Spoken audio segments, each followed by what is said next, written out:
Yes, Pieter, I've got a question from Nancy in Indiana. She wants to know, why did the Lioness not stay with the Mapocho males? And how will the Mapocho males know her cubs are theirs, so they won't kill them? And also, why did the Mapocho males not keep her with them? Are they too young to still think of forming a pride? Nancy, so that's it's got multiple answers to multiple questions there. Nancy basically asking, just to summarize the question, why this specific female that we're with now, SandyPatch female, why she's not with the Mapocho males more often, or why the Mapocho males don't keep her with them, since she's going to have some offspring of theirs. Now, first of all, the Mapocho male situation at the moment is, I wouldn't say unique, but it's not the norm, in terms of how they've dominated a very large area, with more than one pride of lions in it.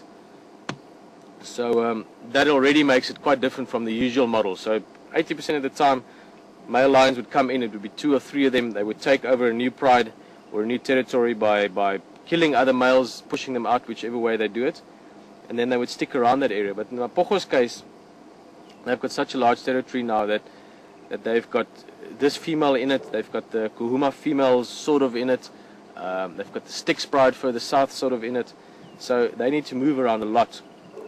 So to bring that back to your question again, Nancy, is that for them to keep this female with them would not work at all, because they're going to move through various, call it female territories if you want. So they've got a large area that they're dominant in. Within that there's different areas that are occupied by female prides. Now a lot of the territorial behavior of lions are actually linked to the pride itself.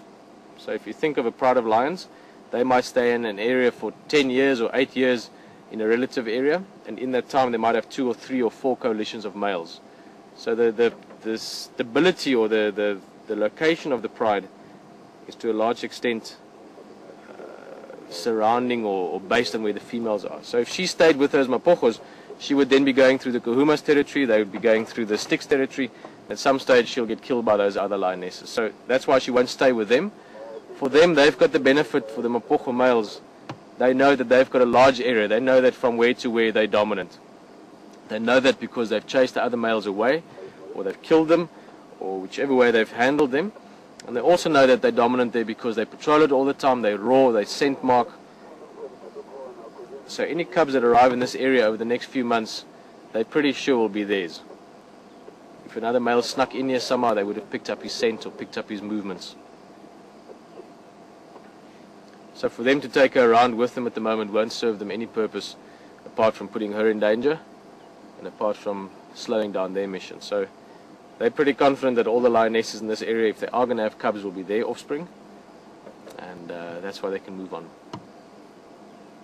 Bit of a long answer, Nancy, but I hope that explained it. Also, a lot of our other guests, I'm sure, are wondering similar things. But keep in mind that the Mapocho males are not a usual, typical lion situation. Where is she going now?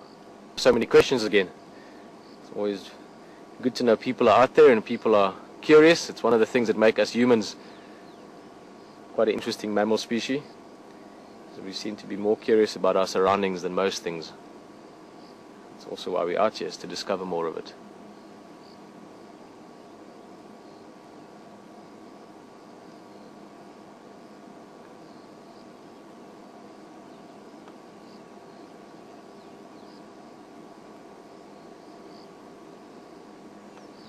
Now you can imagine how easily you could miss this kind of thing now. Alex, imagine me just driving past here. It's impossible. There's no ways you see this. At the moment you can see her much better than we actually can in the naked eye. She's about 50 meters, 40 meters off the road. And if she's not moving, you literally can't see anything.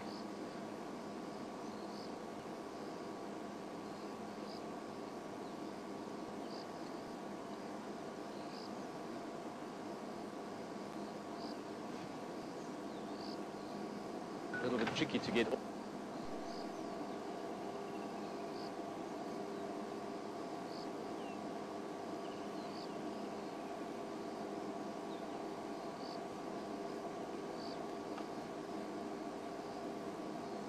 going to stay a little bit.